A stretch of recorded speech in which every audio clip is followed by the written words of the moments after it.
पिशाचों का मेला। ये कहानी हिल स्टेशन धौला कुआं के एक कस्बे की है जो मेलों की संस्कृति के लिए प्रसिद्ध है। 3 महीनों के दिन में बिल्कुल अलग अलग तरह के मेले लगते हैं, लेकिन सूर्यास्त होने से पहले शहर पूरी तरह से खंडहर जैसा खाली लगता है, क्योंकि वहां की एक कहानी मशहूर है कि इन 3 महीनों में रात को भी मेला लगता है, जिसे वैम्पायर्स फेयर, पिशाचों का मेला कहा जाता है। अगर कोई इसे देखेगा तो वो इंसान कभी नहीं दिखेगा। विदेशों से बहुत सारे पत्रकारों ने भी इस पर रिपोर्ट की है। वैसे ही एक गूंगा विदेशी अखबार और मैगजीन रिपोर्टर एलेक्स मार्टिन भी एक स्थानीय साहसी गाइड भद्रा के साथ मिलकर इस मेले के सच को जानने में जुट जाते हैं। भद्रा अपनी पत्नी और 7 साल की बेटी की तलाश में है, जो एक रात को मेले को देखने के बाद गायब हो गए थे। धौला कुआं के दिन भर के मेले देखने और उसमें घूमने वो दोनों निकले, जिनमें वो उन मेलों के दुकानदारों से मिले और मार्टिन ने जो सवाल भद्रा को लिख कर दिए वो ही उसने उन दुकानदारों से पूछे और मार्टिन वीडियो रिकॉर्डिंग करता रहा। जब शाम 5 बजे सारे मेले बंद होकर लोग जाने लगे, तब सड़क किनारे लगी गाड़ी के सहारे कस्बे की घाटी किनारे चाय के स्टॉल पर चुस्की लगाते मार्टिन ने इशारों में कुछ कहा। भद्रा साहब क्या बोल रहे हैं? बोल रहे हैं, एक बात देखी मैंने कि मेलों के कई दुकानदार और औरतें बहुत खूबसूरत है, बड़े सफेद है। तो भद्रा कहो इन्हें कि वो सब पिशाच है, इसलिए इनकी दुकानें सूर्य से उल्टी दिशा में है, जिनमें सूर्य की रोशनी नहीं पहुंचती। भद्रा ने जैसे ही मार्टिन को बताया तो उसने चाय की गिलास फेंका और कैमरा बाहर निकालकर रिकॉर्डिंग देखनी शुरू की, और वो हैरान हो गया। इशारे से भद्रा को बुलाकर दिखाया और देखता है कि दुकानदारों की सिर्फ आवाज आ रही है, वो दिख नहीं रहे हैं। उनके अंदर जरा डर भर गया और भद्रा वहां दूर पहाड़ी की चोटी से पहले अपनी कार को छुपाकर पार्क करता है, जहां से 5 किलोमीटर दूर पिशाचों का मेला लगता है। और छुपकर एक बार उसने देखा था अपने परिवार को ढूंढने के लिए, और जरा सा बच गया, वरना पिशाचों के जमावड़े का शिकार हो जाता। छुपने के लिए एक पहाड़ी है जहां छिपकर खड़े हुए वो नीचे एक पहाड़ों के बीच मैदान में टकटकी लगाकर देख रहे हैं कि अचानक लोगों का जमावड़ा लगने लगा, जिनमें कई चेहरे देखकर वो दोनों दंग रह गए। जो वो दुकानदार थे और उनका वीडियो नहीं दिखा। दोनों पसीने से लथपथ डर से देख रहे हैं कि इंसानों ने पिशाचों का रूप ले लिया है। अंधेरे में उनकी आंखें चमक रही हैं बस, और अब वो 25 से ज्यादा इंसानों को बीच मैदान में ले आए और अपने दांतों को लंबा कर बढ़ाया, फिर सबकी गर्दन पर काटकर खून चूस गए। सब लाशों की तरह गिरे और चंद पलों में उठकर खड़े होकर चीखने लगे। वो सब भी पिशाच बन गए। ये मंजर देखकर मार्टिन रह नहीं पाया और उसे पता ही नहीं चला कि उसका पेशाब निकल गया, जो पहाड़ी से बहता नीचे आया, जिसकी दुर्गंध ने पिशाचों को मुस्तैद कर दिया, और वो सब एक झटके में परिंदों की तरह हवा में उड़ने लगे। तब तक भद्रा मार्टिन को पकड़कर कार तक ले गया, जिसमें बैठकर मार्टिन अपनी पतलून बदल रहा था और भद्रा धीमी आवाज में उसे डांट रहा था। जब इतना डरते हो तो आए क्यों? अभी दोनों मर जाते, अरे पिशाच बन जाते। पीछे से भद्रा को आवाज आई। भद्रा पलटा और देखा कि उसकी बच्ची खड़ी है। वो उसकी तरफ भागा और घुटनों पर बैठकर बेटी को गले लगाकर रोने लगा। रोते हुए गले लगे हुए नजर पड़ी कि उसकी बीवी क्रूर मुस्कान के साथ पास आ रही है, जो अब पिशाच है। भद्रा बेटी से दूर होने लगता है कि बेटी उसकी गर्दन पर काट जाती है और खून चूसने लगती है। मार्टिन ये देखकर कार की ड्राइविंग सीट पर चुपके से बैठा और कार को रिवर्स लेकर आगे भाग गया। घाटियों से रफ्तार में कार को भगाते हुए जो अंधेरे में डर का एहसास हो रहा है, और वो बढ़ा जब सारे पिशाच उड़ते हुए कार के पास और पूरी घाटी में अपनी डरावनी चीखों के साथ हवा में मंडराने लगे। भागती हुई कार के सामने एकदम से एक पिशाच भागकर आया और टकरा गया, जिससे गाड़ी रफ्तार में घाटी की तरफ जाने लगी और मार्टिन बाहर कूदा और देखा कि गाड़ी ऊपर से उछली शहर की घाटी में, और आग से झुलसती हुई कार में से वो पिशाच बाहर हवा में आया। कार नीचे गिरकर विस्फोट हुई, जिसकी रोशनी में उसे पिशाच का चेहरा दिखा, जो भद्रा था। अब मार्टिन भागने लगा, जिसके पीछे पिशाच पड़े हैं। कस्बे की संकरी गलियों में छिपने लगा, पर उसके पसीने की बदबू और चोट से निकलते खून की खुशबू पिशाचों को उससे दूर नहीं कर पा रही है। गलियों में एक घर की खिड़की से धुआं आ रहा था, जिसका दरवाजा भी खुला था, और वो उसमें डरते हुआ हांफता अंदर घुस गया। और जमीन पर गिरा, जहां देखा कि एक आदमी जो कि काली मां का हवन कर रहा है, जिसके मंत्रों ने पीछे पड़े पिशाचों को भस्म कर दिया, जो पीछे तक आए थे, और बाकियों ने उनको भस्म होते देखा और वहां से उड़ गया। मार्टिन बेहोश हुआ और जब होश में आया तो वो बिस्तर पर था और बाबा ने उसको काढ़ा दिया। मार्टिन इशारों से बताने लगा और बाबा ने रोकते हुए कहा, मुझे सब पता है, हमेशा से कहते आया था इस कस्बे के लोगों से, पर उन्होंने जगह खाली नहीं की, कुछ पैसों के लिए, और मुझे पागल बाबा कहने लगे। और आज मैं ही अकेला हूँ जिसके बनाए तावीज धोला कुआं के हर एक एक बंदे के गले में बंधे हैं। मार्टिन इशारे में भद्रा के बारे में बताता है और बाबा, भद्रा अकेला था जो हमेशा मुझ में विश्वास रखता था, पर 2 साल पहले अपनी पत्नी और बच्ची की खोज में गायब हो गया। अब जो तेरे साथ था वह भद्रा की आत्मा थी। मार्टिन अपनी जेब से मोबाइल निकालता है और फोटो देखने लगता है जो भद्रा के साथ थी। देखते समय ही फोटो में से भद्रा गायब होने लगता है। देखा बेटा, हुआ गायब भद्रा। वह ऐसे कई यात्रियों को रात के मेले तक पहुंचाता है, क्योंकि वो अब खुद पिशाचों का राजा है। मेरी उससे कई बार मुठभेड़ हुई है। तब अचानक से भद्रा की आवाज आती है, खौफनाक और भारी। बाबा, मार्टिन को लेकर बाहर आ जा, वो भी किसी मंत्र तंत्र और यंत्र के बिना, वरना मैं इन हाथ लगे यात्रियों को मार डालूंगा। मार्टिन डर से मना करते हुए पीछे सरकता है पलंग पर। तब बाबा, चिंता ना कर बेटा, माँ काली हमारे साथ है। दोनों कस्बे के चौक पर पहुंचे और देखा कि कुछ यात्रियों को बंधन में बांधे भद्रा हवा में है और बड़ा भयानक दिख रहा है, और अब बहुत सारे पिशाच भी हवा में मंडरा रहे हैं और धरती को घेर लिया है सबको। अब एक एक पिशाच एक एक यात्री को दबोच कर खून चूस रहा है और वो लाश से पिशाच बन रहे हैं। भद्रा ने हाथ के इशारे से मार्टिन को हवा में ले लिया और अपने पास लाकर गला पकड़ा। यहाँ नीचे वो यात्री मारे जा रहे हैं, ऊपर मार्टिन की जान भद्रा के हाथ में है। ये देख बाबा अपने गले की माला निकालकर तोड़ता है और उसके मन के चारों दिशाओं में उछालता है, जिससे वो सब पिशाच तड़पने लगते हैं और धीरे धीरे भस्म होकर राख बन जाते हैं, जिनमें भद्रा के बीवी बच्ची भी है। ये देख भद्रा गुस्से में बाबा को हवा में लेकर दूसरे हाथ से गला दबोचता है। अब एक पंजे में बाबा और दूसरे में मार्टिन है, और अंधेरी रात में नीचे बचे हुए यात्रियों के रोने की आवाजों के बीच एकदम से भद्रा का पिशाची शरीर पैरों की तरफ से जलना शुरू होता है और वो चीखता है। फिर एक हाथ से निकालकर भद्रा पर गिरा रहा है और दूसरे हाथ की तरफ बाबा पर नजर जाती है। भद्रा की जिसकी खूनी लाल आंखों से आंसू गिर रहा है और देख रहा है कि बाबा अपने कुर्ते के जेब से हवन की भस्म राख निकालकर भद्रा पर गिरा रहा है। उसकी वजह से ही भद्रा जल रहा है और बाबा को भी छोड़ दिया, जो जमीन पर गिरा, और ऊपर देखा तो भद्रा जलता हुआ, जिसकी लाल आंखों में आंसू है पर चेहरे पर एक कुटिल मुस्कान देकर वो भी भस्म हुआ। ये देखते हुए बाबा बोला,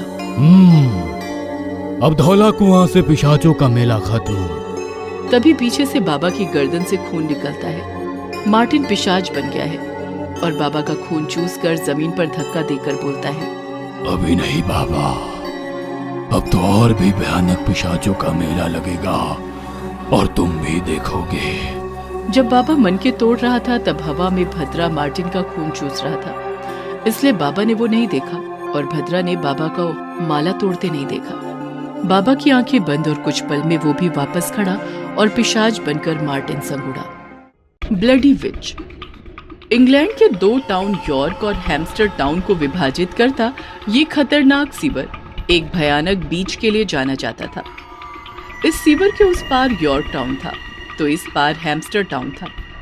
सीवर के घुमाव की वजह से रास्ते इतने फूटे थे कि अनजान व्यक्ति धोखा खा जाते थे। शायद इसीलिए वहां के लोगों ने इसी भूल भुलैया के चलते इसका नाम सर्किल सीवर रख दिया था, पर यह ज्यादा मशहूर था उस बीच के चलते। चांदनी रात फैली हुई थी। चार्ल्स सीवर के उस पार के किसी टाउन से लौट रहा था।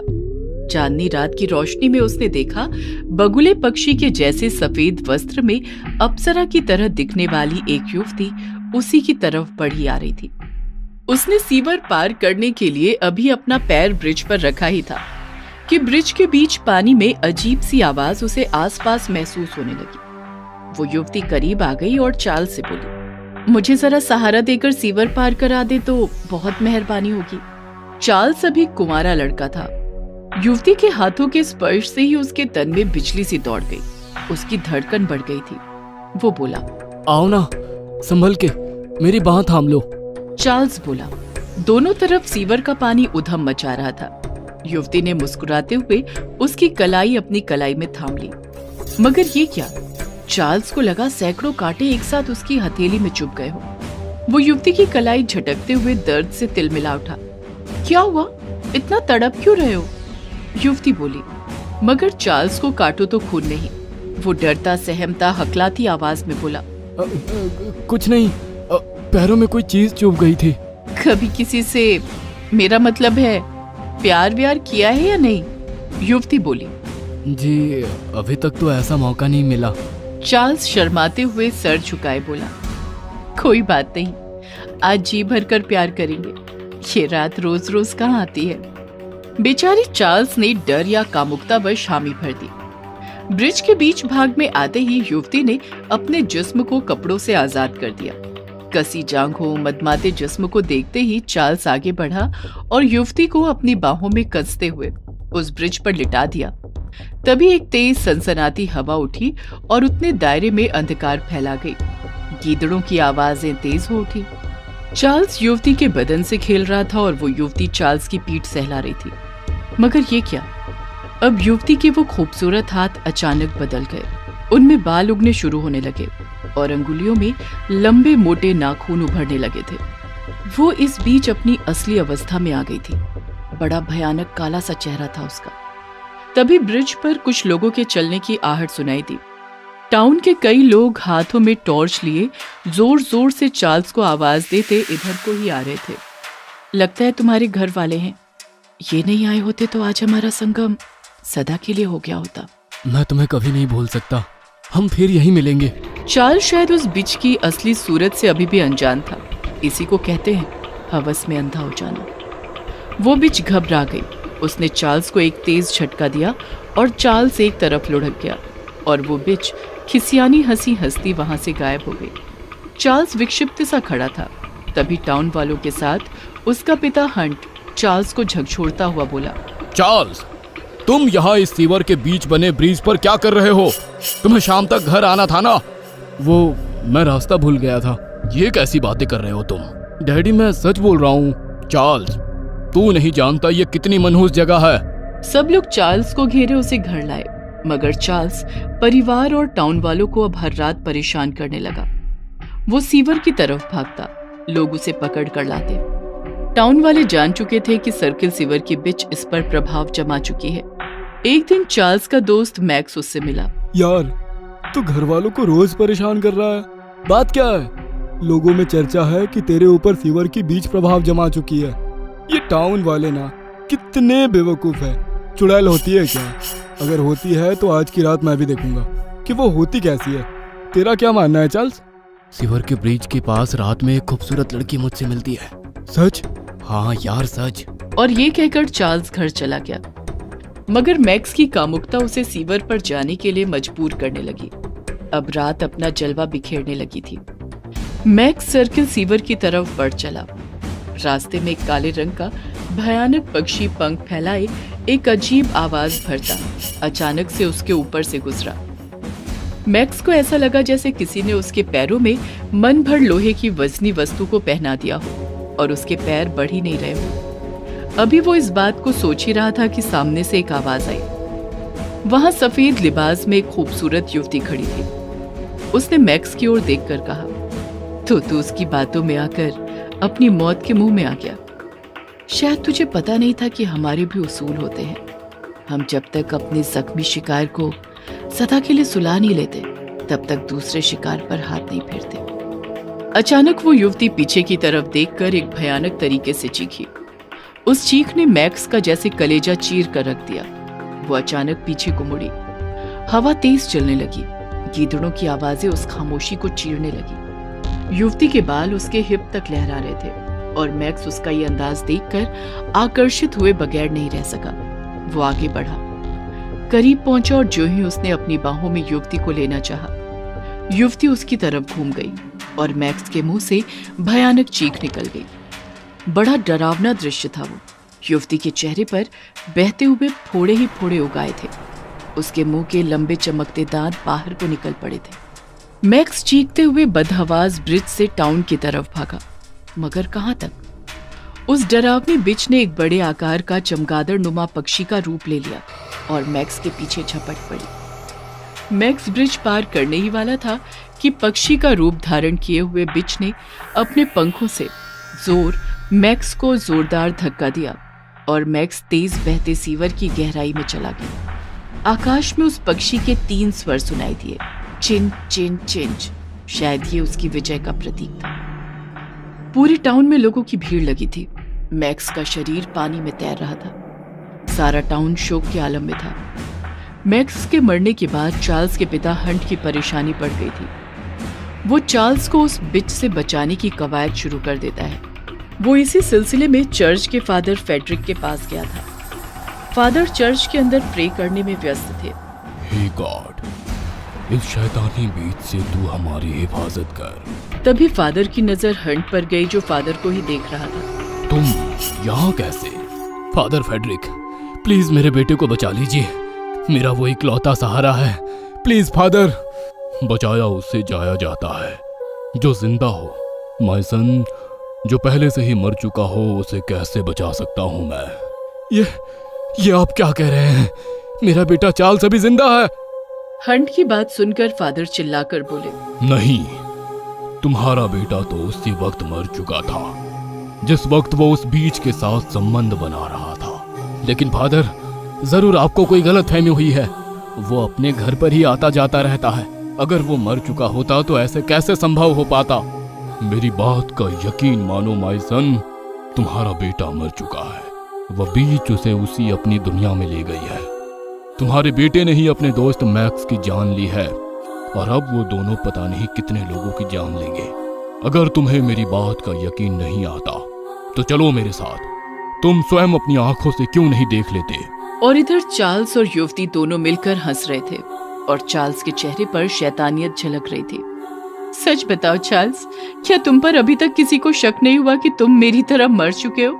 नहीं, अभी तक किसी को नहीं। जिस तरह तुम मैक्स को यहाँ पर लेकर आए थे, अब तुम्हें हर रोज एक नए इंसान को यहाँ लेकर आना है।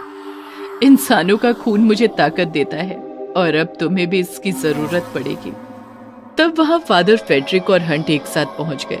हंट ने अपनी आंखों से अपने बेटे चार्ल्स का चेहरा देख लिया था, जो कि इस वक्त किसी शैतान से कम नहीं लग रहा था। और फादर ने चीख कर कहा, दूर हट जा ब्लडी बीच, दुष्ट! इस गंदे सीवर में रहने वाली शैतानी बीच, हम तेरी ये इच्छा कभी पूरी नहीं होने देंगे। फादर की ये बात सुनकर वो युवती और चार्ल्स दोनों हंसने लगे। तभी फादर मुंह से कुछ पढ़ने लगे। जैसे जैसे वो पढ़ते जा रहे थे, वैसे वैसे वो युवती और चार्ल्स एक भयानक रूप इख्तियार करने लगे। उस युवती ने खौफनाक खूनी चुड़ैल का रूप धर लिया और चार्ल्स भी एक दरिंदे की शक्ल में आ गया था। उसने फादर को एक जोरदार धक्का दे दिया। फादर उसके प्रतिघात से आहत बेहोश हो गए। चुड़ैल सीधे चार्ल्स के पापा के पास पहुंची। तू हम दोनों को मारना चाहता है ना? आज मैं तेरी जिंदगी छीन लेती हूँ। तभी अचानक फादर को होश आ गया और उन्होंने अपनी जेब से चर्च का होली वाटर निकाला और कहा, हंट, ये होली वाटर दोनों के ऊपर जल्दी फेंको, वरना ये सबको मारकर अपनी दुनिया में शामिल कर लेंगे। हंट ने फादर के हाथ से होली वाटर लेकर तुरंत दोनों के ऊपर फेंक दिया। होली वाटर गिरते ही अचानक उस युवती यानी बिच का और चार्ल्स का जिस्म जल उठा। उन दोनों के मुंह से एक अजीब चीख निकली और देखते ही देखते वो दोनों सीवर के पानी में समा गए। समझौता। रात के घुप अंधेरे में पूरा जंगल सन्नाटे की चादर ओढ़े था और उसी गहरे घने पेड़ों के जंगल में सन्नाटे के बीच बॉबी लगातार फावड़े से खुदाई कर रहा था। कुछ देर के लिए रुकता और घबराई नजरों से पास रखे खून से लथपथ शरीर को देखता और फिर से खुदाई में लग जाता। उसके चेहरे से डर और घबराहट साफ साफ झलक रही थी। गड्ढा पूरा खोद बॉबी ने जैसे ही शरीर को हाथ लगाया, वो एकाएक छटपटाने लगा। बॉबी डरकर झटके से पीछे गिरा। वो अब भी जिंदा था। दरअसल मिडिल क्लास लड़का बॉबी शहर में बड़े सपने लेकर आया था, लेकिन शहर की चकाचौंध ने उसे ऐसा लपेटा कि वो खुद ही नहीं जान पाया कि कब वो इतना अय्याश बन गया।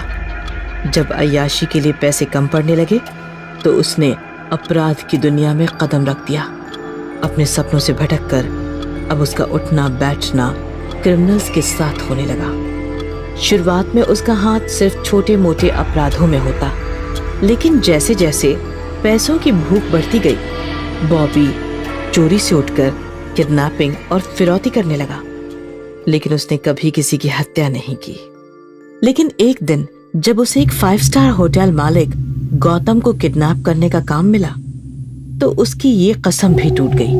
उसने होटल मालिक गौतम को किडनैप कर लिया, लेकिन उसी वक्त हुई हाथापाई में गलती से गोली चल गई और होटल मालिक गश खाकर गिर पड़ा। वो छटपटाने लगा। बॉबी घबरा गया और वहां से भागने लगा। तभी गौतम ने उसे पैर से पकड़ लिया।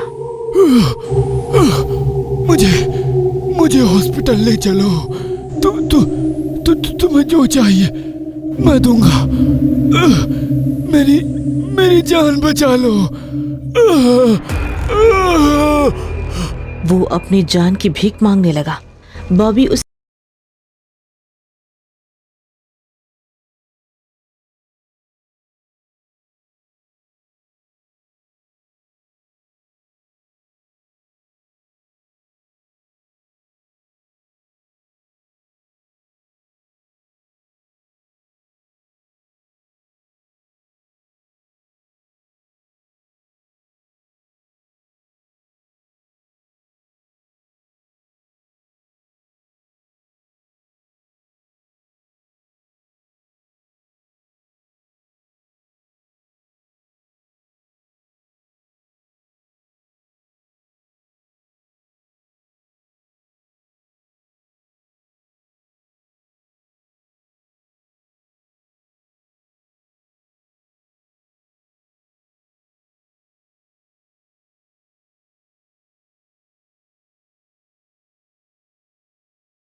साफ देख पाना संभव नहीं था।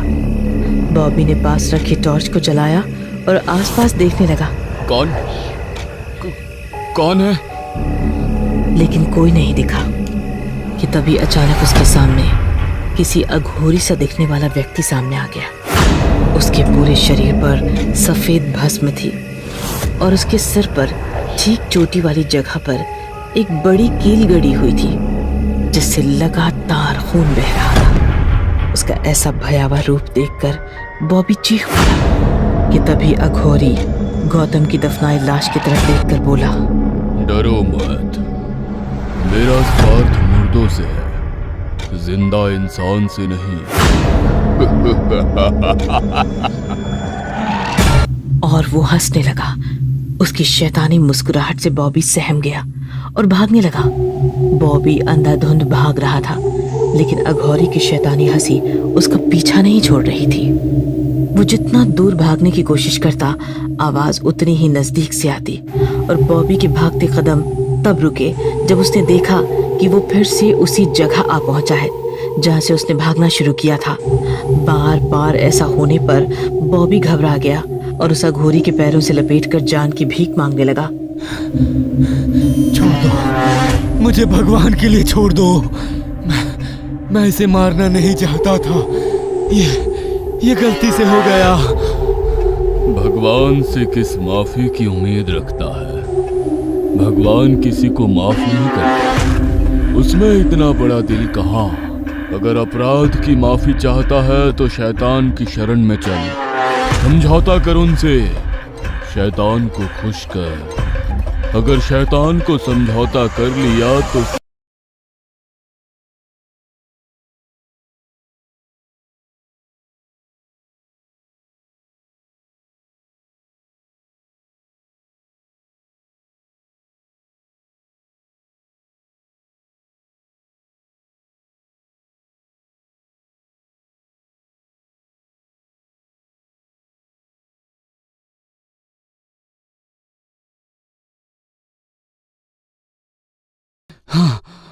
तो चल। बॉबी अघोरी के पीछे पीछे गया और एक गुफा तक पहुंच गया। गुफा में एक शैतान की मूर्ति लगी थी और उसके सामने ही कंकालों का ढेर लगा था, जिसमें तकरीबन 15 से 20 इंसानी कंकाल भी थे, जिसकी बदबू से बॉबी का दम घुटने लगा। उसने हाथ से मुंह ढकते हुए पूछा, बाबा, ये सब क्या है? ये शैतान की भेंट है। और उसके बाद अघोरी मूर्ति के सामने बने कुंड के पास बैठ गया। अघोरी के हाथ घुमाते ही कुंड में खुद ब खुद आग प्रज्वलित हो गई। बॉबी को कुंड के पास बैठाकर पूछा, अगर थोड़ी सी भी भूल हुई तो जीवन की आखिरी भूल होगी। मैंने सोच लिया है, मैं सब करने को तैयार हूँ। अघोरी ने बॉबी को शर्त बताकर गौतम की दफनाई लाश का गोश्त लाने को कहा।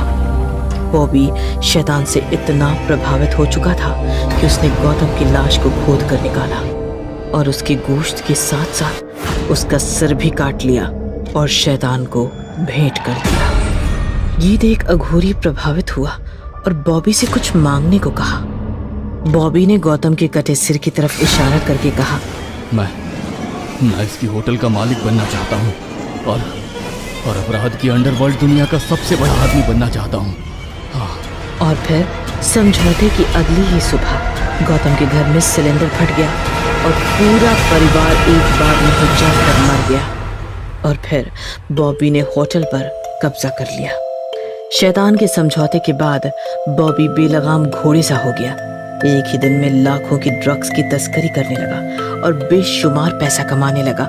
जो भी उसके रास्ते में आता वो उसे मार देता। एक रात बॉबी तस्करी के लिए जा रहा था, तभी चेक पोस्ट पर पुलिस ने उसकी गाड़ी रुकवाई और गाड़ी की तलाशी के लिए कहा।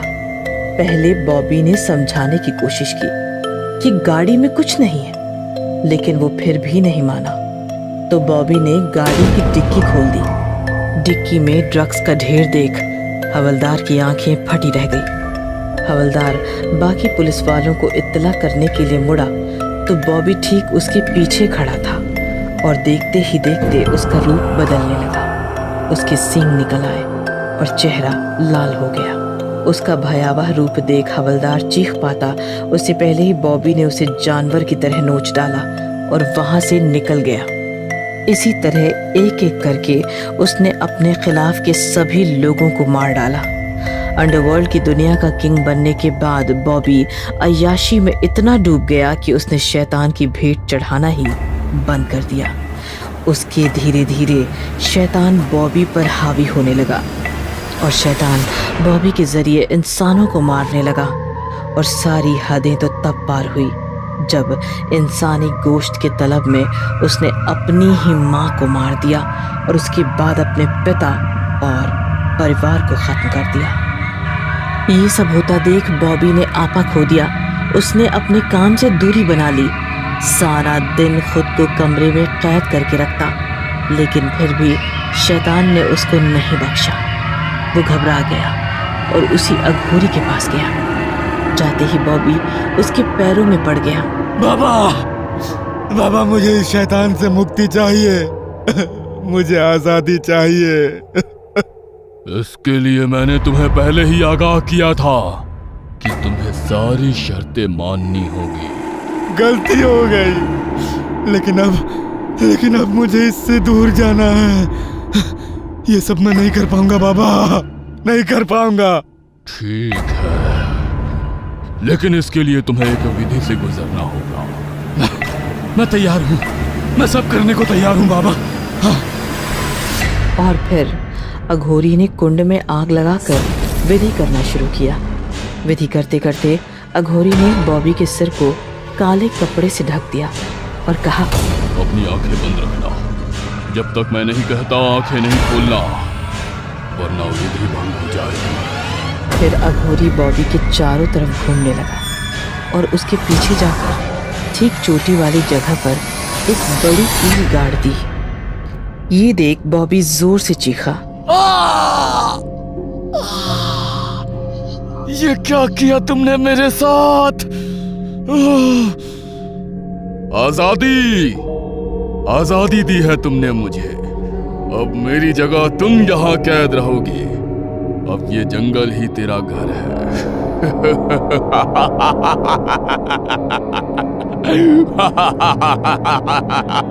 और अघोरी अदृश्य होने लगा। नहीं नहीं, तुम ऐसा नहीं कर सकते मेरे साथ। रुको, कहाँ जा रहे हो तुम? रुको रुको। अब इंतजार कर तेरे जैसे ही किसी अगले मुसाफिर का।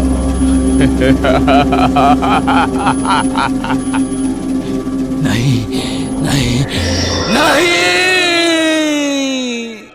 ब्लडी विच इंग्लैंड के 2 टाउन यॉर्क और हैम्स्टर टाउन को विभाजित करता ये खतरनाक सीवर एक भयानक बीच के लिए जाना जाता था। इस सीवर के उस पार यॉर्क टाउन था तो इस पार हैम्स्टर टाउन था। सीवर के घुमाव की वजह से रास्ते इतने फूटे थे कि अनजान व्यक्ति धोखा खा जाते थे। शायद इसीलिए वहां के लोगों ने इसी भूल भुलैया के चलते इसका नाम सर्किल सीवर रख दिया था। पर यह ज्यादा मशहूर था उस बीच के चलते। चांदनी रात फैली हुई थी। चार्ल्स सीवर के उस पार के किसी टाउन से लौट रहा था। चांदनी रात की रोशनी में उसने देखा बगुले पक्षी के जैसे सफेद वस्त्र में अप्सरा की तरह दिखने वाली एक युवती उसी की तरफ बढ़ी आ रही थी। उसने सीवर पार करने के लिए अभी अपना पैर ब्रिज पर रखा ही था कि ब्रिज के बीच पानी में अजीब सी आवाज उसे आसपास महसूस होने लगी। वो युवती करीब आ गई और चार्ल्स से बोली, मुझे जरा सहारा देकर सीवर पार करा दे तो बहुत मेहरबानी होगी। चार्ल्स अभी कुंवारा लड़का था। युवती के हाथों के स्पर्श से ही उसके तन में बिजली सी दौड़ गई। उसकी धड़कन बढ़ गई थी। वो बोला, आओ ना, संभल के, मेरी बाह थाम लो। चार्ल्स बोला। दोनों तरफ सीवर का पानी उधम मचा रहा था। युवती ने मुस्कुराते हुए उसकी कलाई अपनी कलाई में थाम ली। मगर ये क्या? चार्ल्स को लगा सैकड़ों कांटे एक साथ उसकी हथेली में चुभ गए हो। वो युवती की कलाई झटकते हुए दर्द से तिलमिला उठा। क्या हुआ? इतना तड़प क्यों रहे हो? युवती बोली। मगर चार्ल्स को काटो तो खून नहीं। वो डरता सहमता हकलाती आवाज में बोला, कुछ नहीं, पैरों में कोई चीज चुभ गई थी। कभी किसी से, मेरा मतलब है, प्यार व्यार किया है या नहीं? युवती बोली। जी, अभी तक तो ऐसा मौका नहीं मिला। चार्ल्स शर्माते हुए सर झुकाए बोला, कोई बात नहीं, आज जी भरकर प्यार करेंगे। ये रात रोज रोज कहाँ आती है। बेचारी चार्ल्स ने डर या कामुकतावश हामी भर दी। ब्रिज के बीच भाग में आते ही युवती ने अपने जिस्म को कपड़ों से आजाद कर दिया। कसी जांघों, मदमाते जिस्म को देखते ही चार्ल्स आगे बढ़ा और युवती को अपनी बाहों में कसते हुए उस ब्रिज पर लिटा दिया। तभी एक तेज सनसनाती हवा उठी और उतने दायरे में अंधकार फैला गई। गीदड़ों की आवाजें तेज हो उठी। चार्ल्स युवती के बदन से खेल रहा था और वो युवती चार्ल्स की पीठ सहला रही थी। मगर ये क्या? अब युवती के वो खूबसूरत हाथ अचानक बदल गए। उनमें बाल उगने शुरू होने लगे और अंगुलियों में लंबे मोटे नाखून उभरने लगे थे। वो इस बीच अपनी असली अवस्था में आ गई थी। बड़ा भयानक काला सा चेहरा था उसका। तभी ब्रिज पर कुछ लोगों के चलने की आहट सुनाई दी। टाउन के कई लोग हाथों में टॉर्च लिए जोर जोर से चार्ल्स को आवाज देते इधर को ही आ रहे थे। लगता है तुम्हारे घर वाले हैं। ये नहीं आए होते तो आज हमारा संगम सदा के लिए हो गया होता। मैं तुम्हें कभी नहीं भूल सकता। हम फिर यहीं मिलेंगे। चार्ल्स शायद उस बिच की असली सूरत से अभी भी अनजान था। इसी को कहते हैं हवस में अंधा हो जाना। वो बिच घबरा गई। उसने चार्ल्स को एक तेज झटका दिया और चार्ल्स एक तरफ लुढ़क गया और वो बिच खिसियानी हंसी हंसती वहां से गायब हो गई। चार्ल्स विक्षिप्त सा खड़ा था। तभी टाउन वालों के साथ उसका पिता हंट चार्ल्स को झकझोरता हुआ बोला, चार्ल्स, तुम यहाँ इस सीवर के बीच बने ब्रिज पर क्या कर रहे हो? तुम्हें शाम तक घर आना था ना। वो, मैं रास्ता भूल गया था। ये कैसी बातें कर रहे हो तुम? डैडी, मैं सच बोल रहा हूँ। चार्ल्स, तू नहीं जानता ये कितनी मनहूस जगह है। सब लोग चार्ल्स को घेरे उसे घर लाए। मगर चार्ल्स परिवार और टाउन वालों को अब हर रात परेशान करने लगा। वो सीवर की तरफ भागता। लोग उसे पकड़ कर लाते। टाउन वाले जान चुके थे कि सर्किल सीवर की बिच इस पर प्रभाव जमा चुकी है। एक दिन चार्ल्स का दोस्त मैक्स उससे मिला। यार, तू घर वालों को रोज परेशान कर रहा है। बात क्या है? लोगों में चर्चा है कि तेरे ऊपर फीवर की बीज प्रभाव जमा चुकी है। ये टाउन वाले ना कितने बेवकूफ है। चुड़ैल होती है क्या? अगर होती है तो आज की रात मैं भी देखूंगा कि वो होती कैसी है।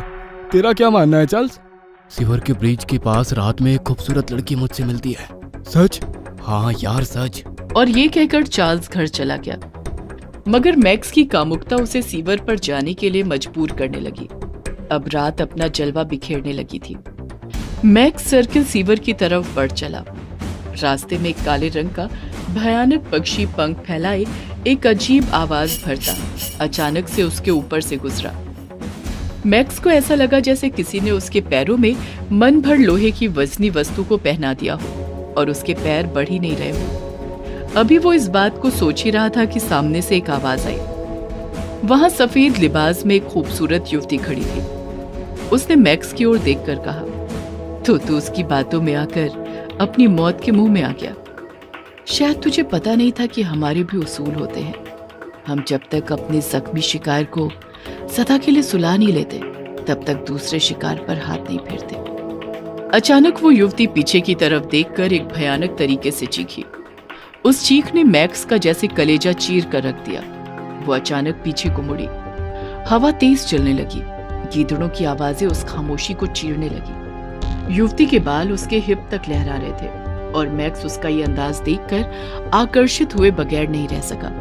वो आगे बढ़ा, करीब पहुंचा और जो ही उसने अपनी बाहों में युवती को लेना चाहा, युवती उसकी तरफ घूम गई और मैक्स के मुंह से भयानक चीख निकल गई। बड़ा डरावना दृश्य था वो। युवती के चेहरे पर बहते हुए फोड़े ही फोड़े उगाए थे। उसके मुंह के लंबे चमकते दांत बाहर को निकल पड़े थे।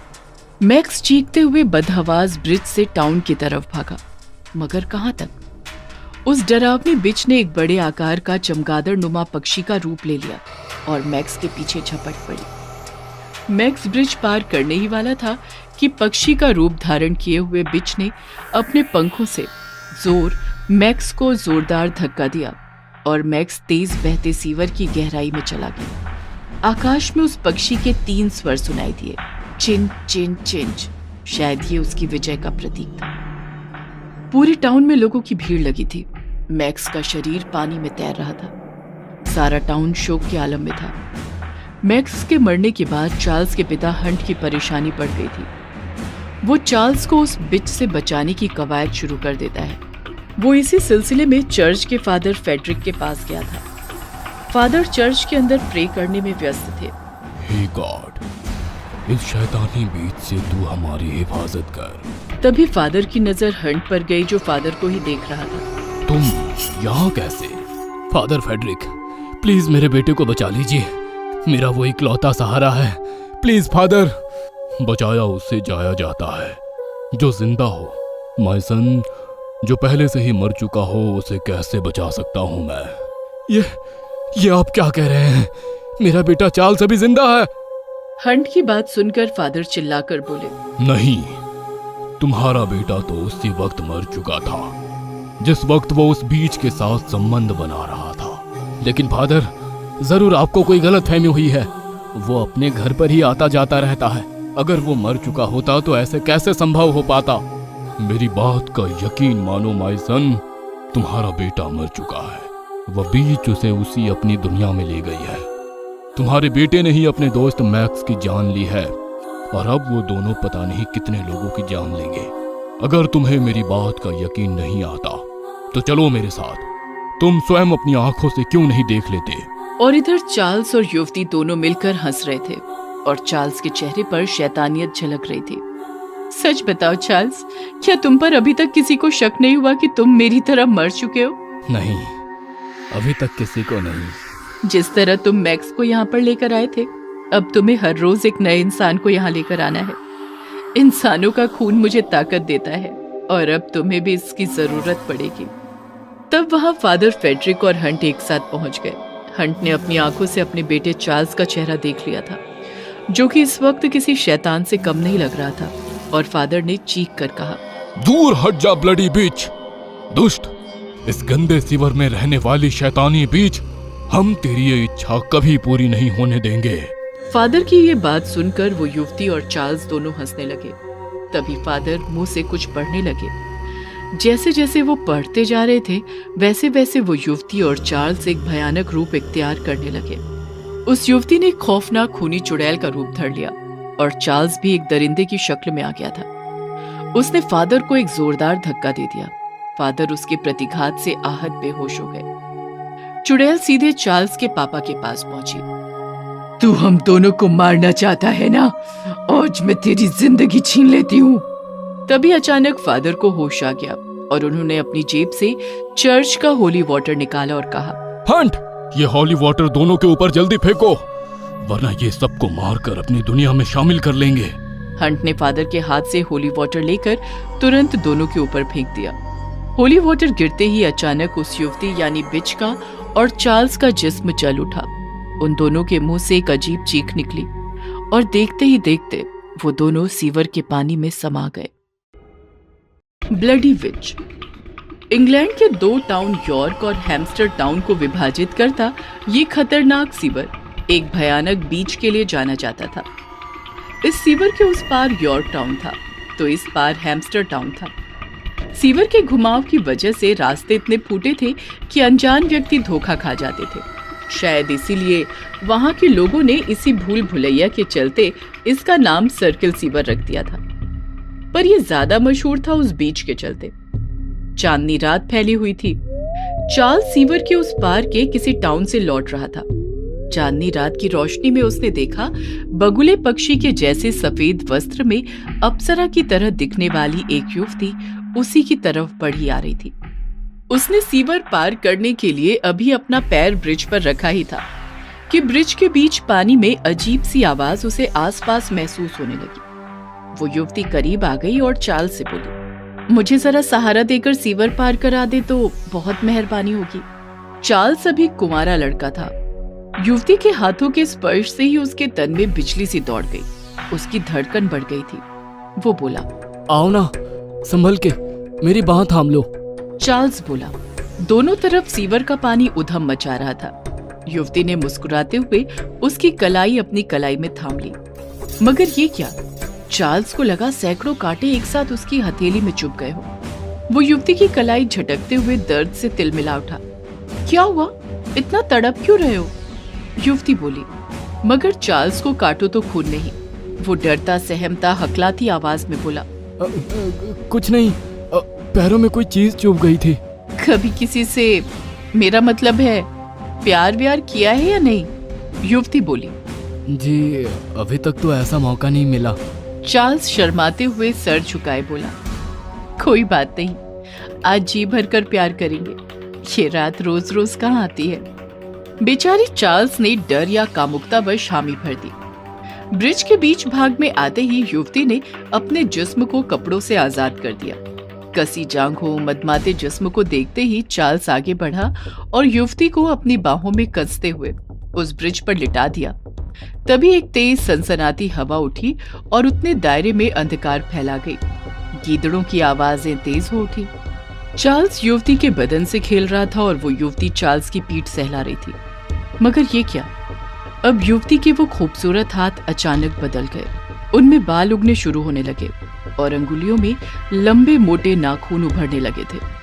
वो इस बीच अपनी असली अवस्था में आ गई थी। बड़ा भयानक काला सा चेहरा था उसका। तभी ब्रिज पर कुछ लोगों के चलने की आहट सुनाई दी। टाउन के कई लोग हाथों में टॉर्च लिए जोर जोर से चार्ल्स को आवाज देते इधर को ही आ रहे थे। लगता है तुम्हारे घर वाले हैं। ये नहीं आए होते तो आज हमारा संगम सदा के लिए हो गया होता। मैं तुम्हें कभी नहीं भूल सकता। हम फिर यहीं मिलेंगे। चार्ल्स शायद उस बिच की असली सूरत से अभी भी अनजान था। इसी को कहते हैं हवस में अंधा हो जाना। वो बिच घबरा गई। उसने चार्ल्स को एक तेज झटका दिया और चार्ल्स एक तरफ लुढ़क गया और वो बिच खिसियानी हंसी हंसती वहां से गायब हो गई। चार्ल्स विक्षिप्त सा खड़ा था। तभी टाउन वालों के साथ उसका पिता हंट चार्ल्स को झकझोरता हुआ बोला, चार्ल्स, तुम यहाँ इस सीवर के बीच बने ब्रिज पर क्या कर रहे हो? तुम्हें शाम तक घर आना था ना। वो मैं रास्ता भूल गया था। ये कैसी बातें कर रहे हो तुम? डैडी, मैं सच बोल रहा हूँ। चार्ल्स, तू नहीं जानता ये कितनी मनहूस जगह है। सब लोग चार्ल्स को घेरे उसे घर लाए। मगर चार्ल्स परिवार और टाउन वालों को अब हर रात परेशान करने लगा। वो सीवर की तरफ भागता, लोग उसे पकड़ कर लाते। टाउन वाले जान चुके थे कि सर्किल सीवर की बिच इस पर प्रभाव जमा चुकी है। एक दिन चार्ल्स का दोस्त मैक्स उससे मिला। यार, तू घर वालों को रोज परेशान कर रहा है, बात क्या है? लोगों में चर्चा है कि तेरे ऊपर सीवर की बीच प्रभाव जमा चुकी है। ये टाउन वाले ना कितने बेवकूफ है। चुड़ैल होती है क्या? अगर होती है तो आज की रात मैं भी देखूंगा कि वो होती कैसी है। तेरा क्या मानना है चार्ल्स? सीवर के ब्रिज के पास रात में एक खूबसूरत लड़की मुझसे मिलती है। सच? हाँ यार, सच। और ये कहकर चार्ल्स घर चला गया। मगर मैक्स की कामुकता उसे सीवर पर जाने के लिए मजबूर करने लगी। अब रात अपना जलवा बिखेरने लगी थी। मैक्स सर्किल सीवर की तरफ बढ़ चला। रास्ते में एक काले रंग का भयानक पक्षी पंख फैलाए एक अजीब आवाज भरता अचानक से उसके ऊपर से गुजरा। मैक्स को ऐसा लगा जैसे किसी ने उसके पैरों में मन भर लोहे की वजनी वस्तु को पहना दिया हो और उसके पैर बढ़ ही नहीं रहे हो। अभी वो इस बात को सोच ही रहा था कि सामने से एक आवाज आई। वहां सफेद लिबास में एक खूबसूरत युवती खड़ी थी। उसने मैक्स की ओर देखकर कहा, तो तू उसकी बातों में आकर अपनी मौत के मुंह में आ गया। शायद तुझे पता नहीं था कि हमारे भी उसूल होते हैं। हम जब तक अपने जख्मी शिकार को सदा के लिए सुला नहीं लेते, तब तक दूसरे शिकार पर हाथ नहीं फेरते। अचानक वो युवती पीछे की तरफ देखकर एक भयानक तरीके से चीखी। उस चीख ने मैक्स का जैसे कलेजा चीर कर रख दिया। वो अचानक पीछे को मुड़ी। हवा तेज चलने लगी। गीदड़ों की आवाजें उस खामोशी को चीरने लगी। युवती के बाल उसके हिप तक लहरा रहे थे और मैक्स उसका ये अंदाज देखकर आकर्षित हुए बगैर नहीं रह सका। वो आगे बढ़ा, करीब पहुंचा और जो ही उसने अपनी बाहों में युवती को लेना चाहा, युवती उसकी तरफ घूम गई और मैक्स के मुंह से भयानक चीख निकल गई। बड़ा डरावना दृश्य था वो। युवती के चेहरे पर बहते हुए फोड़े ही फोड़े उगाए थे। उसके मुंह के लंबे चमकते दांत बाहर को निकल पड़े थे। मैक्स चीखते हुए बदहवास ब्रिज से टाउन की तरफ भागा, मगर कहां तक? उस डरावनी बिच ने एक बड़े आकार का चमगादड़ नुमा पक्षी का रूप ले लिया और मैक्स के पीछे झपट पड़ी। मैक्स ब्रिज पार करने ही वाला था कि पक्षी का रूप धारण किए हुए बिच ने अपने पंखों से मैक्स को जोरदार धक्का दिया और मैक्स तेज बहते सीवर की गहराई में चला गया। आकाश में उस पक्षी के 3 स्वर सुनाई दिए, चिंच चिंच चिंच। शायद ये उसकी विजय का प्रतीक था। पूरे टाउन में लोगों की भीड़ लगी थी। मैक्स का शरीर पानी में तैर रहा था। सारा टाउन शोक के आलम में था। मैक्स के मरने के बाद चार्ल्स के पिता हंट की परेशानी बढ़ गई थी। वो चार्ल्स को उस बिच से बचाने की कवायद शुरू कर देता है। वो इसी सिलसिले में चर्च के फादर फेडरिक के पास गया था। फादर चर्च के अंदर प्रे करने में व्यस्त थे। हे गॉड, इस शैतानी बीच से तू हमारी हिफाजत कर। तभी फादर की नजर हंट पर गई, जो फादर को ही देख रहा था। तुम यहाँ कैसे? फादर फेडरिक, प्लीज मेरे बेटे को बचा लीजिए। मेरा वो इकलौता सहारा है। Please father. बचाया उससे जाया जाता है जो जिंदा हो। माय सन, जो पहले से ही मर चुका हो, उसे कैसे बचा सकता हूँ मैं? ये आप क्या कह रहे हैं? मेरा बेटा चार्ल्स अभी जिंदा है। हंट की बात सुनकर फादर चिल्लाकर बोले, नहीं, तुम्हारा बेटा तो उसी वक्त मर चुका था जिस वक्त वो उस बीच के साथ संबंध बना रहा था। लेकिन फादर, जरूर आपको कोई गलतफहमी हुई है। वो अपने घर पर ही आता जाता रहता है। अगर वो मर चुका होता तो ऐसे कैसे संभव हो पाता? मेरी बात का यकीन मानो माय सन, तुम्हारा बेटा मर चुका है। वह बीच उसे उसी अपनी दुनिया में ले गई है। तुम्हारे बेटे ने ही अपने दोस्त मैक्स की जान ली है और अब वो दोनों पता नहीं कितने लोगों की जान लेंगे। अगर तुम्हें मेरी बात का यकीन नहीं आता तो चलो मेरे साथ। तुम स्वयं अपनी आंखों से क्यों नहीं देख लेते? और इधर चार्ल्स और युवती दोनों मिलकर हंस रहे थे और चार्ल्स के चेहरे पर शैतानियत झलक रही थी। सच बताओ चार्ल्स, क्या तुम पर अभी तक किसी को शक नहीं हुआ कि तुम मेरी तरह मर चुके हो? नहीं, अभी तक किसी को नहीं। जिस तरह तुम मैक्स को यहाँ पर लेकर आए थे, अब तुम्हें हर रोज एक नए इंसान को यहाँ लेकर आना है। इंसानों का खून मुझे ताकत देता है और अब तुम्हें भी इसकी जरूरत पड़ेगी। तब वहां फादर फेडरिक और हंट एक साथ पहुंच गए। हंट ने अपनी आंखों से अपने बेटे चार्ल्स का चेहरा देख लिया था, जो कि इस वक्त किसी शैतान से कम नहीं लग रहा था, और फादर ने चीख कर कहा, दूर हट जा ब्लडी बीच, दुष्ट। इस गंदे सीवर में रहने वाली शैतानी बीच, हम तेरी ये इच्छा कभी पूरी नहीं होने देंगे। फादर की ये बात सुनकर वो युवती और चार्ल्स दोनों हंसने लगे। तभी फादर मुंह से कुछ पढ़ने लगे। जैसे जैसे वो पढ़ते जा रहे थे, वैसे वैसे वो युवती और चार्ल्स एक भयानक रूप इख्तियार करने लगे। उस युवती ने खौफनाक खूनी चुड़ैल का रूप धर लिया और चार्ल्स भी एक दरिंदे की शक्ल में आ गया था। उसने फादर को एक जोरदार धक्का दे दिया। फादर उसके प्रतिघात से आहत बेहोश हो गए। चुड़ैल सीधे चार्ल्स के पापा के पास पहुंची। तू हम दोनों को मारना चाहता है ना? आज मैं तेरी जिंदगी छीन लेती हूँ। तभी अचानक फादर को होश आ गया और उन्होंने अपनी जेब से चर्च का होली वाटर निकाला और कहा, हंट, ये होली वाटर दोनों के ऊपर जल्दी फेंको, वरना ये सबको मारकर अपनी दुनिया में शामिल कर लेंगे। हंट ने फादर के हाथ से होली वाटर लेकर तुरंत दोनों के ऊपर फेंक दिया। होली वाटर गिरते ही अचानक उस युवती यानी बिच का और चार्ल्स का जिस्म जल उठा। उन दोनों के मुंह से एक अजीब चीख निकली और देखते ही देखते वो दोनों सीवर के पानी में समा गए। वैलेंटाइन वाली रात। कहानी है कोकमपुरा शहर की। सैम नाम का काफी जवान और हैंडसम लड़का ट्रेन से अपनी मौसी के शहर कोकमपुरा आ रहा था। ट्रेन स्टेशन पर रुकते ही मौसी ने सैम को अपने सीने से लगा लिया। पहली बार मेरे शहर आया है, अब मैं तुझे कहीं जाने नहीं दूंगी। चिंता मत करो मौसी, पूरा फरवरी यहीं एंजॉय करूंगा। वैलेंटाइन डे का महीना है, तुम्हारे शहर से किसी न किसी लड़की को जरूर पटा ले जाऊंगा। सैम की बात सुनकर मौसी एकदम से कांप गई। कोकमपुरा में वैलेंटाइन नहीं मनाया जाता सैम। लेकिन सैम का ध्यान कहीं और ही था। अचानक उसका सिर चकराने लगा। ये क्या हो रहा है? क्या हुआ बेटा?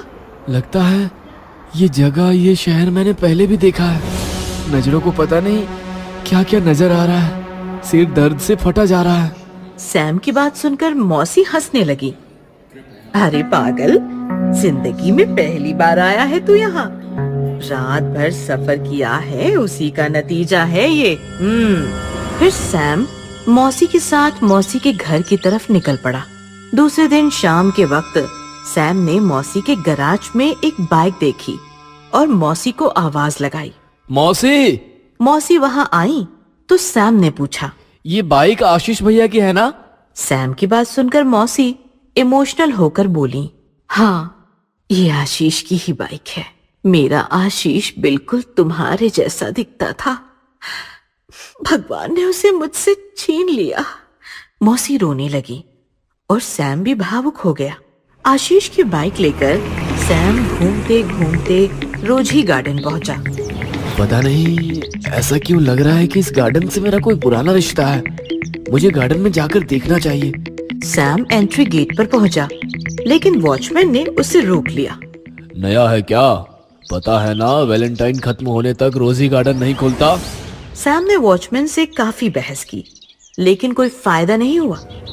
सैम वापस बाइक के पास आया और अचानक उसने देखा बाइक में किसी ने गुलाब फंसा रखा था।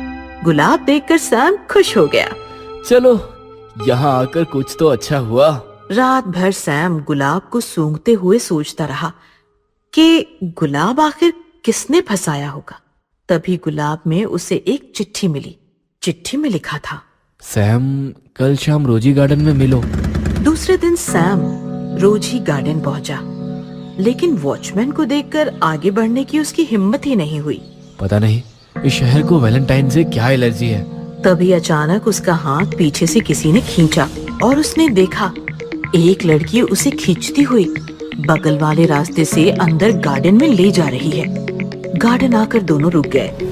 चैन की सांस लेने के बाद सैम ने देखा लड़की काफी खूबसूरत और मॉडर्न थी। ओह, तो तुम हो जिसने बाइक में गुलाब और गुलाब में लेटर छोड़ा था?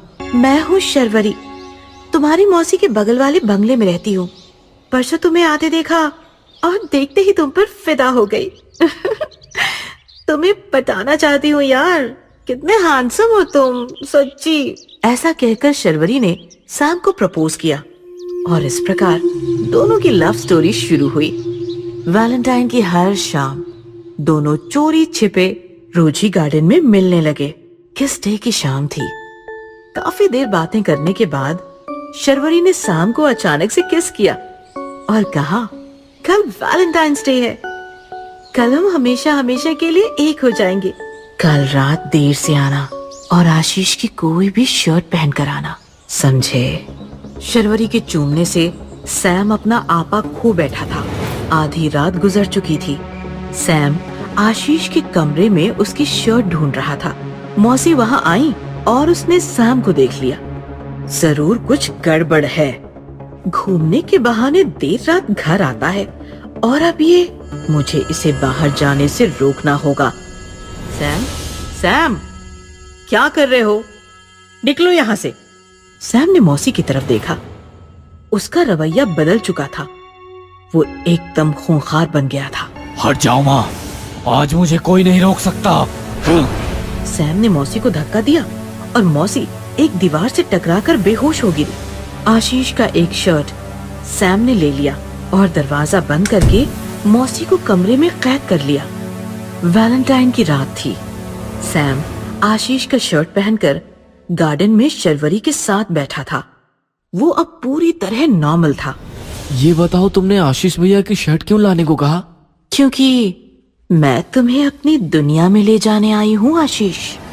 शर्वरी अचानक से भयानक भूतनी बन गई। सैम काफी डर गया था। भूत! डरो मत आशीष, मैं शर्वरी, तुम्हारी प्रेमिका। याद करो 20 साल पहले वाली वैलेंटाइन की रात। हम दोनों यहाँ अकेले बैठे थे। तभी संस्कृति रक्षक बने कुछ गुंडे आए और हम दोनों को मार दिया। तुमने तो सैम बनकर दूसरा जन्म ले लिया, लेकिन मैं बस तुम्हारा इंतजार करती रही। बस तुम्हारा इंतजार करती रही। ये क्या कर रही हो तुम? कौन हो तुम? शर्वरी के भूत ने सैम के दोनों हाथ पकड़ लिए और उसके माथे पर किस किया। अचानक सैम शांत हो गया। फिर शर्वरी ने सैम को गले लगा लिया और अपने नाखूनों से उसका गला चीरकर उसे मार दिया। इस प्रकार शर्वरी ने दूसरा जन्म लेने वाले अपने वैलेंटाइन को मारकर वैलेंटाइन की रात ही हमेशा हमेशा के लिए उसे अपनी दुनिया में बुला लिया। रेनू आंटी। कहानी है दिल्ली के मुखर्जी नगर की। मुखर्जी नगर में थी वृंदावन सोसाइटी। सोसाइटी में काफी सारे मिडिल क्लास लोग और उनके बच्चे मजे में रहते थे। अपने परिवार के साथ रहता था 24 साल का एक युवक प्रेम। प्रेम मन और तन से काफी सुंदर नौजवान था, इसीलिए सोसाइटी की सारी नौजवान लड़कियां उस पे मरती थीं। चाची के पास आलू पनीर की सब्जी छोड़कर गई थी, कैसी लगी? मुझे आलू पनीर नहीं पसंद। तो आज शाम को चाइनीज खाने चले? मुझे चाइनीज भी नहीं पसंद। प्रेम भैया, चलो सब आ गए हैं। हाँ हाँ, चलो चलो। पागल कहीं का, इतना बड़ा हो गया है फिर भी बच्चों में खेलता है। एक दिन प्रेम अपने छोटे दोस्तों के साथ क्रिकेट खेल रहा था। प्रेम भैया, इस बार सिक्सर चाहिए। हाँ गोलू, मेरा फोकस ब्रेक मत कर। बाप रे, अब बॉल कौन लाएगा? मैंने मारा है तो मैं ही लाऊंगा। ऐसा कहकर प्रेम बॉल लाने के लिए निकल गया और सारे बच्चे डर से बिल्कुल ठंडे पड़ गए, क्योंकि बॉल रीनू आंटी के घर में गई थी। रीनू ने बॉल प्रेम की तरफ बढ़ाया। प्रेम ने बॉल को पकड़ा, लेकिन रीनू ने बॉल छोड़ा ही नहीं। उसने प्रेम का हाथ पकड़ लिया। आंटी, क्या कर रही हो? प्रेम, रीनू वृंदावन सोसाइटी की अकेली औरत थी जो अकेली रहती थी। लोगों का कहना था कि वो जादू टोना करती थी। ओम ह्रीम ह्रीम पशुपटक स्वाहा, ओम ह्रीम ह्रीम पशुपटक स्वाहा। ऐसा नहीं था कि रीनू का पति नहीं था। कुछ सालों पहले रीनू का पति मनीष ही उसे सोसाइटी में लाया था, लेकिन 6 महीने बाद वो घर से चला गया और फिर रीनू के पास वापस कभी नहीं लौटा।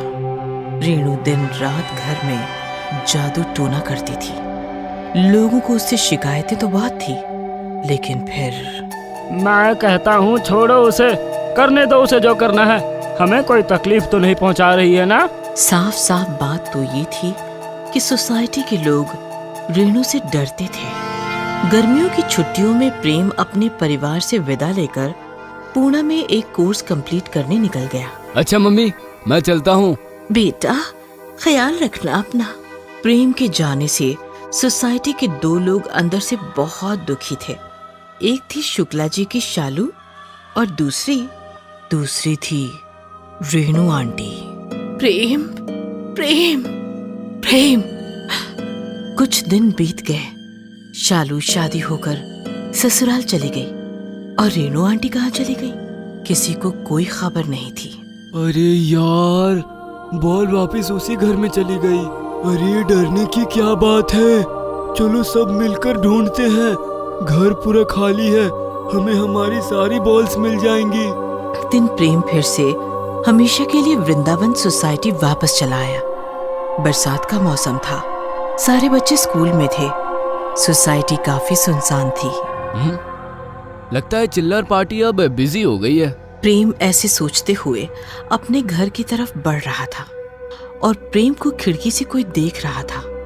जी हाँ, वो शालू नहीं थी, वो थी रेणु आंटी। प्रेम आ गया, अब मुझे मेरा प्रेम मिल जाएगा। इस बार मैं अपने प्रेम को पाकर रहूंगी। रात का खाना खाकर प्रेम अपनी बेडरूम में सो गया था। गहरी नींद में था काफी। उसने करवट बदली और किसी ने उसका माथा चूम लिया। दूसरे दिन सुबह हो गई। सारी सोसाइटी जाग गई थी, लेकिन प्रेम अभी भी बिस्तर में था। डॉक्टर उसका इलाज कर रहे थे। मुझे समझ नहीं आ रहा, इतना हल्का बुखार होने के बावजूद भी शरीर इतना कमजोर कैसे हो सकता है। अभी कुछ मेडिसिन दे देता हूँ, असर नहीं दिखा तो एडमिट कर देना। तू भूखी है ना? मैं भी भूखी हूँ, हम दोनों भूखी हैं। आज रात मेरी भूख तो मिट जाएगी। तू देख ले, तुम्हें अपनी भूख का क्या करना है।